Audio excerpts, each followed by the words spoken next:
अस्सलामुअलैकुम। मेरा नाम ताहरा परवीन है। मैं एक स्कूल टीचर थी। मेरा एक ही बेटा था जिस पर मैंने अपनी सारी ज़िंदगी लगा दी। मेरा बेटा 4 साल का था जब मेरे शौहर का इंतकाल हो गया और इसके बाद जैसी ज़िंदगी मैंने जी है मुझे पता है। जवानी में बेवा हो जाना और इस माशरे में एक बेवा औरत पर उंगलियां उठाना इन लोगों के लिए आम सी बात होती है, पर जिस औरत पर उंगली उठाई जाती है ये लोग सोच भी नहीं सकते उस पर क्या गुजरती है। जब मेरा शौहर इस दुनिया से रुखसत हुआ तो मेरे घर वालों ने बहुत कहा कि मैं दूसरी शादी कर लूँ, अकेली कैसे गुजारा करूँगी। मुझे हर रोज़ समझाते पर मेरा हर बार एक ही जवाब होता, मेरा बेटा मेरा सहारा है और अब मुझे किसी और सहारे की ज़रूरत नहीं। हमारी पसंद की शादी हुई थी। बहुत मोहब्बत करती थी मैं अपने शौहर से, बल्कि आज भी मोहब्बत करती हूँ और मुझे लगता है जो दिल में ज़िंदा हूँ वो हमारी यादों से कभी नहीं मरते। मेरा बेटा इस वक्त 4 साल का था। मैं पहले एक माँ थी पर बाद में मुझे उसका बाप भी बनना पड़ा।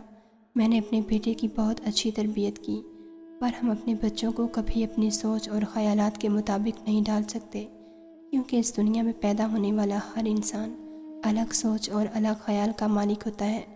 बस इस इंसान में उसके माँ बाप की कुछ आदत ज़रूर शामिल हो जाती हैं, पर उसकी सोच और ख़यालात उसके अपने होते हैं। मैं जवान थी। मेरा भाई चाहता था मैं दूसरी शादी कर लूँ ताकि मुझे शौहर और मेरे बेटे को उसका बाप मिल जाए, पर मैं जानती थी अगर ऐसा हो गया तो मैं अपने बेटे को हमेशा के लिए खो दूँगी और मुझ में इतनी हिम्मत थी मैं अपने बेटे को अकेले पाल सकती थी।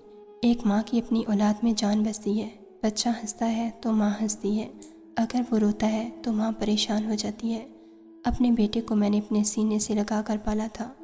मेरा बेटा अयान जो जैसे जैसे बड़ा हो रहा था उसके सवाल उसकी बातें भी भर चुकी थीं और मैं बहुत खुश होती मेरा बेटा बड़ा हो रहा है, वरना मेरी ज़िंदगी बहुत मुश्किल हो चुकी थी।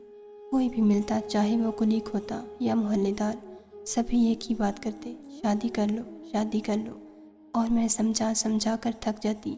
मेरा एक बेटा है और दूसरी शादी कर भी लूँ तो कहाँ लिखा है कि वो शख्स मेरे बेटे को अपना बेटा समझेगा, मज़ीद औलाद की चाह नहीं करेगा।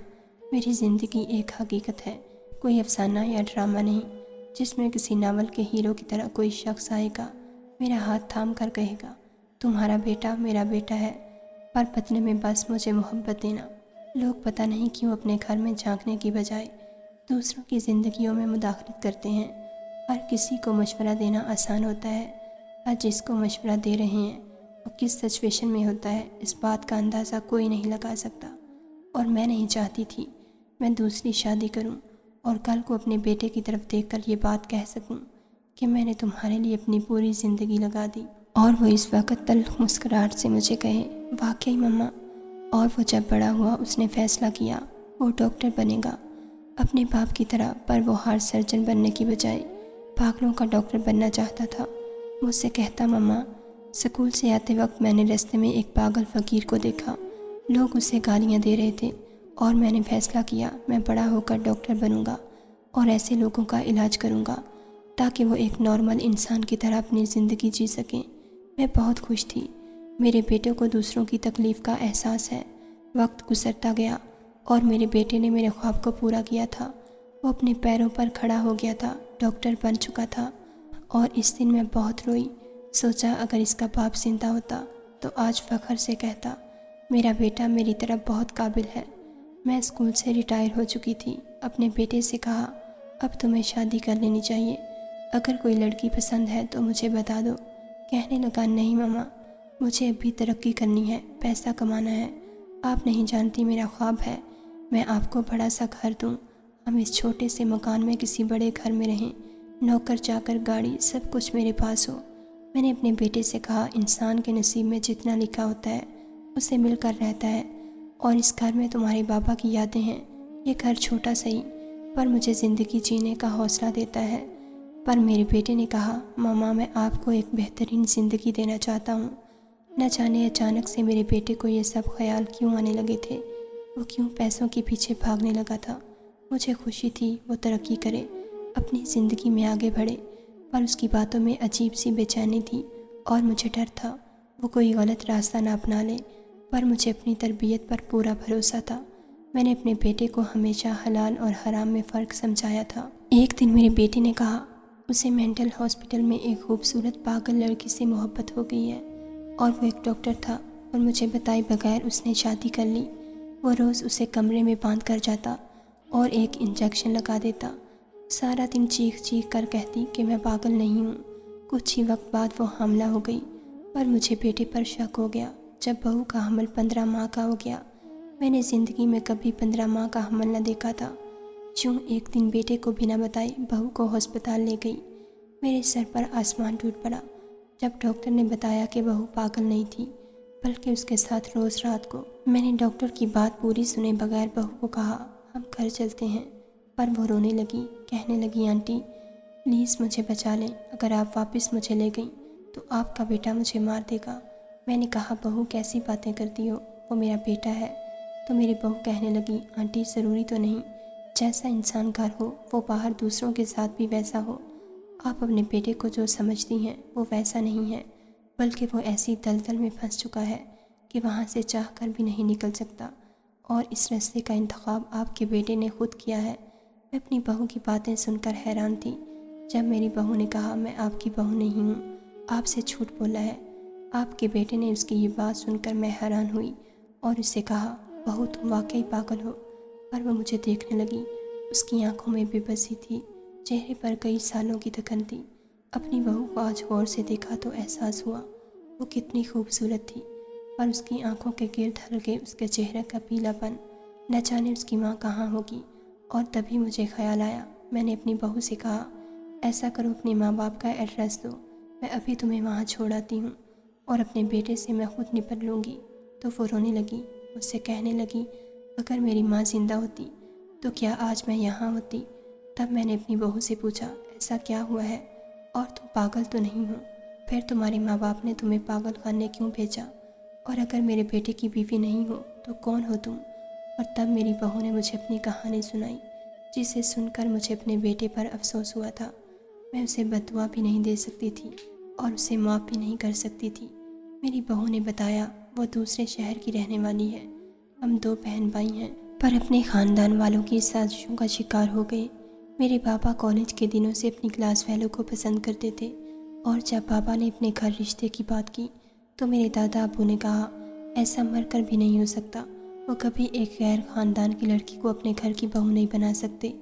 मेरे पापा ने बहुत समझाया कि ये ज़ात पात कुछ नहीं होता, सारी पुराने ज़माने की बातें हैं, अब कौन इन सब चीज़ों के बारे में सोचता है। तब दादा अब्बू ने कहा ख़ानदानी नस्ल नस्ल ही होती है, हम अपनी हवेली में जानवर भी नस्ल देख कर रखते हैं, और जिस लड़की को तुम पसंद करते हो उसकी क्या नस्ल है तुम जानते हो, वो एक गरीब और गैर बरादरी की लड़की है, और अगर तुम्हें उस लड़की से इतना शौक़ है शादी करने का तो ठीक है कर लो, पर याद रखना मैं तुम्हें कभी माफ़ नहीं करूँगा। एक बाप की नाफरमानी करके तुम खुश रह सकते हो तो रह लो। तब मेरे पापा बहुत परेशान हो चुके थे।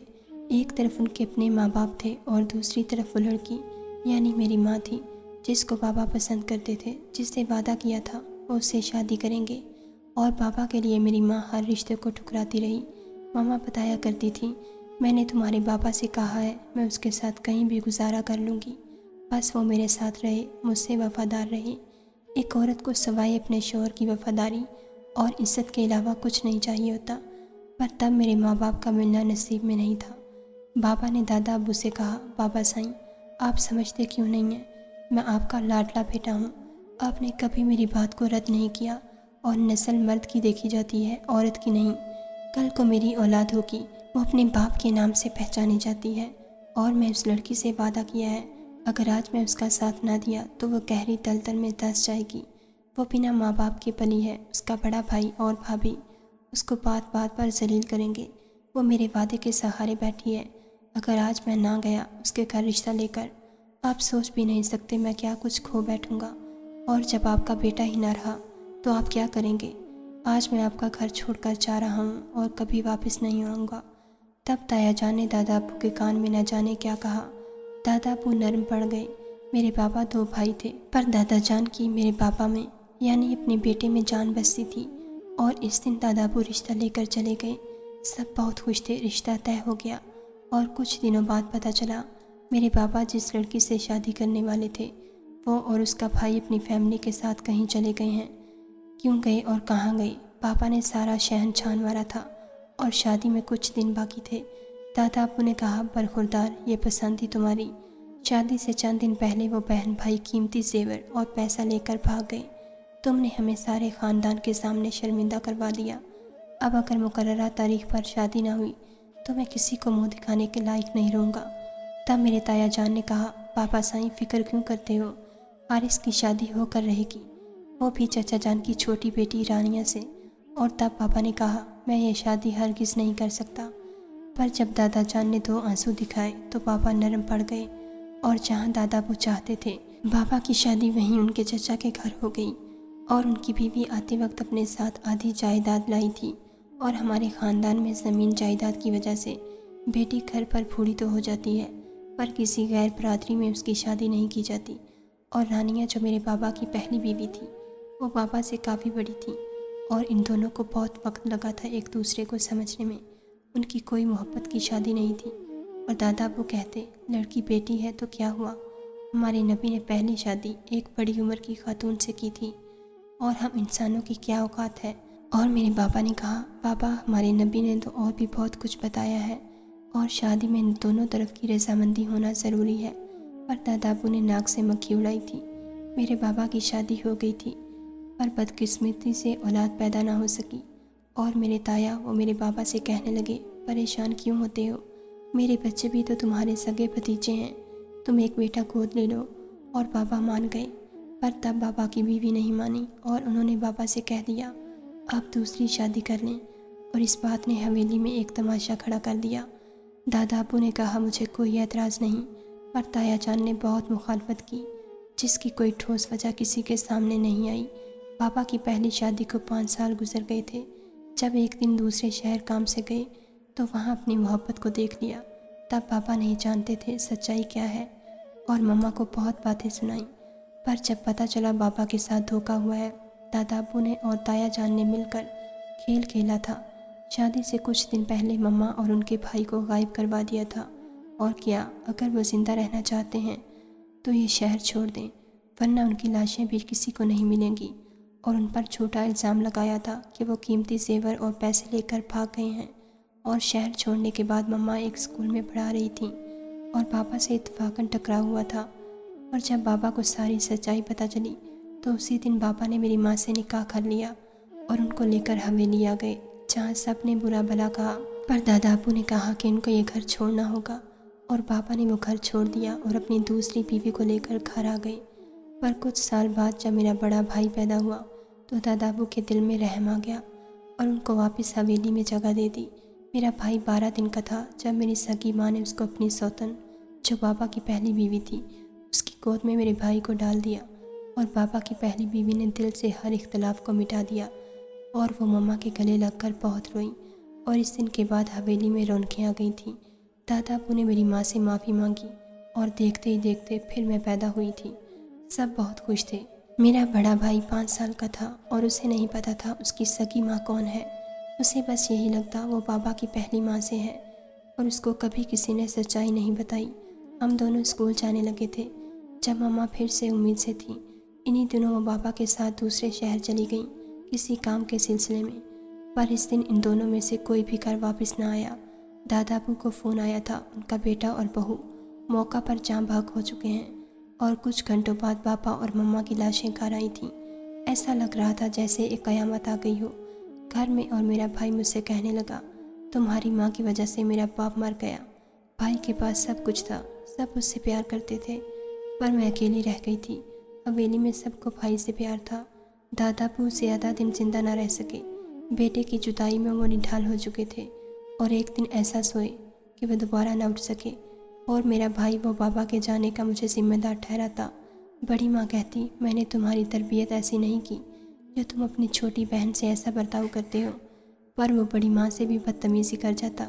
मैं बहुत अकेली हो चुकी थी। मेरे मामू ने भी कभी आकर मेरी खबर न ली थी। मेरी जिम्मेदारी घर की एक नौकरानी पर पड़ चुकी थी। वो मुझे बहुत मारती, मुझसे कहती अगर मैंने किसी को बताया तो वो मुझे और मारेगी। और मेरी ताई जान वो खुद गुजरते वक्त मुझे बात सुना जाती।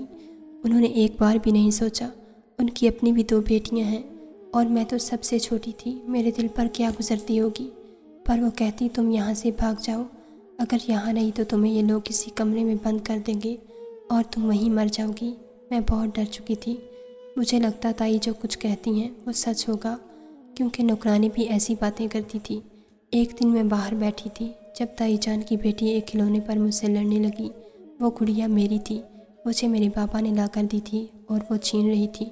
उस दिन मुझे ताई जान ने थप्पड़ मारा जब मैं रोने लगी और उनसे कहा अपने भाई को बताऊंगी, तो वो मुझे कहने लगी कौन सा भाई, उसे क्या मालूम तुम उसकी सगी बहन हो, और वैसे भी वो मेरी बात ज़्यादा मानता है। तुम क्या समझती हो, तुम जाकर उससे कहोगी और वो मान जाएगा। वो तुम्हें अपनी सौतेली माँ की बेटी समझता है जिसने उसकी अपनी माँ का हक छीन लिया, और तुम देखना एक दिन तुम्हें भी वो इस घर से निकाल बाहर करेगा। और मुझे एक कमरे में जाकर बंद कर दिया। मैं सारी रात रोती रही, सबको आवाज़ें देती रही, पर कोई भी मेरे पास ना आया। मेरा भाई मैट्रिक में पढ़ रहा था, पर अभी तक उसका रवैया मुझसे ठीक नहीं हुआ था। मामा पापा को इस दुनिया से गए भी 4 साल गुजर चुके थे। पापा अक्सर भाई से कहते अपनी बहन का ख्याल रखना, पर वो तो बहुत बदल चुका था। और उस दिन ताई जान ने मुझे कमरे में बंद कर दिया। मैं सारी रात ऐसे रो कर गुजार दी। मुझे बुखार हो चुका था और किसी ने भी दरवाज़ा ना खोला। मैंने किसी से पूछा था। मैं अल्लाह से रो कर दुआएँ करती, अल्लाह से कहती मेरे भाई के दिल में मेरा ख्याल, मेरी फ़िक्र डाल दे। रात से सुबह हो चुकी थी और ये कमरा हवेली की दूसरी साइड पर था, जहाँ घर के अफराद का आना जाना कम था, और मैं उसी कमरे में बंद थी। जब मेरे रब ने मेरी सुन ली, मेरा भाई मोबाइल फ़ोन पर लगा उस तरफ आया था। मैं खिड़की से उसे देख रही थी, पर मेरी आवाज़ उस तक नहीं जा रही थी। वो टहलता हुआ चला गया और मैं ज़मीन पर बैठी रोने लगी। प्यास, भूख, खौफ सब मुझसे मेरे आवाज़ छीन रहे थे। मैं नींद बेहोशी में जा रही थी और तब मुझे दरवाज़ा खोलने की आवाज़ आई थी। मेरा भाई भागता हुआ मेरे पास आया था, और इसके बाद जब आँख खुली तो मैं अस्पताल के बिस्तर पर थी। मेरा भाई मेरे पास बैठा हुआ था और जैसे मुझे होश में आता देखा तो कहने लगा, गुड़िया मेरी बहन, अपने भाई को माफ़ कर दो, मैं नहीं जानता था। ताई जान मुझसे झूठ बोलती हैं। अगर मैं बड़ी माँ की बातें ना सुन लेता तो मैं जान ही ना सकता। हमें एक माँ ने पैदा किया है। और मैं अपने भाई के गले लगी रोने लगी। इसके बाद सब कुछ बदल चुका था और बड़ी माँ भी मेरा ख्याल रखने लगी थी। वो मुझसे कहने लगी, बेटी मुझे माफ़ कर दो, तुम्हारी माँ ने मेरी गोद में अपने चंद दिन के बेटे को डाल दिया और मैं कभी उस बेटे को ये न बता सकी तुम्हारी सगी माँ कौन है, और मैं तुम्हारा ख्याल भी न रख सकी। तब मैंने कहा, बड़ी मम्मा आपको पता है, मेरी मम्मा कहा करती थी जन्म देने से पालने वाले का हक ज़्यादा होता है। और उन्होंने मुस्कुराते हुए मुझे अपने साथ लगा लिया। अब मेरा भाई खुद मुझे स्कूल छोड़ता, मेरा बहुत ख्याल रखता। उसने कॉलेज में एडमिशन ले लिया था और हॉस्टल में रहने लगा, पर हर रोज़ मुझसे फ़ोन पर बात करता। और एक मुझे साथ लेकर मम्मा की कब्र पर गया। वहाँ जाकर वो इतना रोया कि मुझे गुमान हुआ कहीं मेरा भाई अपने होश ही न खो दे।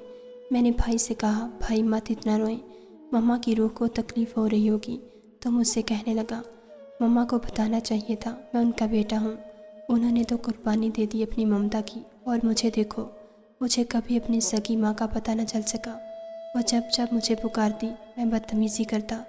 और तब मैंने भाई से कहा, भाई आप जितना मेरा ख्याल रखते हैं, आपसे मम्मा को कोई गिला नहीं होगा। और मेरा भाई मेरा हाथ थाम कर चलने लगा। मुझसे कहने लगा, पता है मम्मा हर रोज़ ख्वाब में आती थी और कहती, ईमान का ख्याल रखना। हर बार ऐसा होता और मुझे बहुत गुस्सा आता कि वो क्यों मेरे ख्वाब में आती हैं। और इस दिन जब तुम कमरे में बंद थी, मैंने ताई जान की बातें सुन ली और फिर मुझे पता चला तुम मेरी सगी बहन हो। मुझे तो बस बड़ी माँ ने पाला था और मुझे उनसे भी गिला था कि उन्होंने मुझे कभी क्यों ना बताया कि मैं उनका सगा बेटा नहीं हूँ। बस दिल में हमेशा एक कसक रहेगी, काश मैं वक्त पर जान जाता। और फिर वक्त गुजरता गया। जब भाई बैरून मुल्क पढ़ाई के लिए चला गया, ताया जान के बेटों की शादियाँ हो गईं। एक बेटी रहती थी जो कहती, मैं तुम्हारी भाभी बनूंगी, जबकि मैं जानती थी भाई उसे पसंद नहीं करते, वो किसी और को पसंद करते हैं। पर अभी खामोश रहने का वक्त था। अभी कुछ साल गुजरे थे जब बड़ी माँ ने कहा, उन्होंने एक लड़का पसंद किया है और तुम्हारी शादी उसी से करना चाहती हैं। बड़ी माँ आजकल बहुत परेशान थी और अब तो मुझे अपने पास सुलाती थी। उन्होंने मुझे कुछ नहीं बताया और पहली बार ताई जान ने मुझसे कुछ मांगा था। मैं कॉलेज की पढ़ाई दरमियान में छोड़ दी और मेरी शादी की तारीख रख दी। जब एक दिन बड़ी माँ को किसी से फ़ोन पर झगड़ते देखा, मेरी समझ में कुछ नहीं आ रहा था। मैं अपने भाई से रब्ता करने की कोशिश कर रही थी, पर उसका नंबर बंद जा रहा था। मैं बहुत परेशान थी और मेरा दिल भी बहुत घबरा रहा था। जब हवेली में एक कहराम मच गया, खबर मिली एक हादसे में मेरा भाई मर चुका है और उसकी डेथ बहुत ही कुछ दिनों में पाकिस्तान पहुंच जाएगी। बड़ी मम्मा बेहोश हो चुकी थी और मैं जिसके पास बस एक भाई रह गया था, वो भी हमेशा के लिए दूर हो गया था। मेरी हालत पागलों जैसी थी। मुझे ऐसे लगता जैसे मैं अब कभी नॉर्मल ज़िंदगी नहीं गुजार सकूंगी। और ताई जान और ताया जान ने मुझे पागल कहकर मेंटल हॉस्पिटल में दाखिल करवा दिया। मैं सबसे कहती रही मैं पागल नहीं हूँ, पर किसी ने मेरा यकीन नहीं किया और ये सिर्फ जायदाद की खातिर हुआ था, क्योंकि अगर मेरे भाई को कुछ हो जाता तो ऑटोमेटिक सारी जायदाद मेरे नाम हो जाती। और जब ताया जान को पता चला उनको अपने भाई की जायदाद से हिस्सा नहीं मिल रहा था, तो उन्होंने मुझे टॉर्चर करना शुरू किया। कितनी अजीब बात थी, इतनी जायदाद होने के बाद भी हमारे सगे रिश्तों को मज़ीद की हवस रहती है और वो लालची लोग यतीम के सर पर हाथ रखने की बजाय उससे उसका हक छीनने लगते हैं। और फिर मैंने उनके हर जुल्म सहने के बावजूद उनके कागजात पर साइन नहीं किए।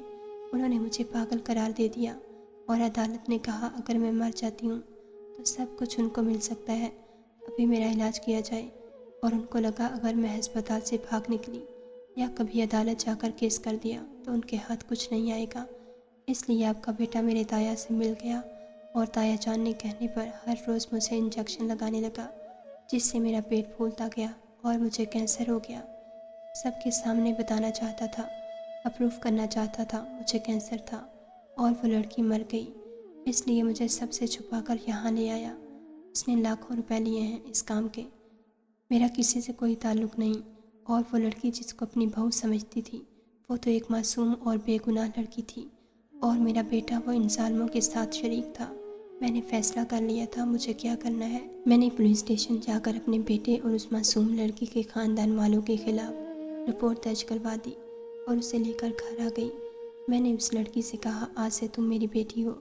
और तभी मेरा बेटा भागता हुआ घर आया था और मुझसे कहने लगा मम्मा आपने ये क्या कर दिया, आप मुझसे पूछ लेती। इस लड़की की बातों में आ गई कि ये तो पागल है और मैं अपने बेटे के मुंह पर थप्पड़ मारा। कहने लगा मैं झूठ नहीं बोल रहा। मैंने कहा मुझे ये दुख नहीं कि तुम झूठ बोल रहे हो, पर मुझे अफसोस है कि अब कभी मैं तुम पर यकीन नहीं कर सकूंगी। मेरे बेटे ने लालच में आकर जालिम का साथ दिया था और जालिम का साथ देने वाला भी जालिम होता है और पुलिस उसे ले गई। मेरा बेटा पिछले 2 साल से जेल में था और उस लड़की ईमान ने जितनी मुश्किलात कितनी मुसाइब झेले थे, अल्लाह ने उस पर अपना करम कर दिया। उसका भाई मरा नहीं था बल्कि ज़िंदा था और ये सब उसके ताया की साजिश थी। और उस लड़के ने अपनी बहन को ढूंढ निकाला था। उसने अपनी बहन को लिया और इस मुल्क से हमेशा के लिए चले गए। पर उस लड़की ने जाते वक्त मुझ पर एक माँ पर एहसान किया। उसने मेरे बेटे को माफ़ कर दिया। वो मुझसे कहने लगी आंटी आपने जितना मेरा ख्याल रखा और आपकी दुआओं से मुझे मेरा भाई मिल गया, पर मैं आपको तन्हा नहीं छोड़ सकती। मैं एक माँ को सज़ा नहीं दे सकती। मेरा बेटा मेरे साथ रहता है, उससे माफ़ी मांगता है, पर मेरे दिल पर जो ज़ख्म लग चुके हैं वो इतनी आसानी से भरने वाले नहीं थे। मेरे बेटे ने मेरा मान तोड़ दिया था। जिस बेटे पर मैंने अपनी पूरी ज़िंदगी लगा दी वो सच्चाई और ईमानदारी के रास्ते से कैसे भटक गया।